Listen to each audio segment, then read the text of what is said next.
show you how to install the Genshin Impact cheat. These are not viruses. I'm making this video to help the Genshin Impact community. Follow the link in the comment section and download the archive.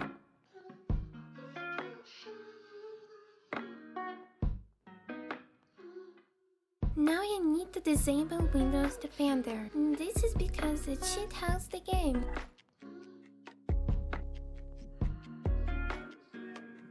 Unpack the archive in any folder. Password 2022. Run injector.exe. Here you need to select the path to the game. Now waiting for the game to start.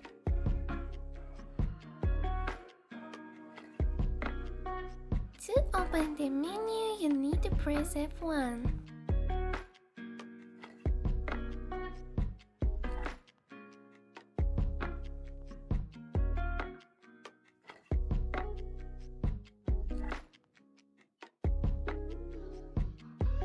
Thank you for watching. Hope I was able to help you.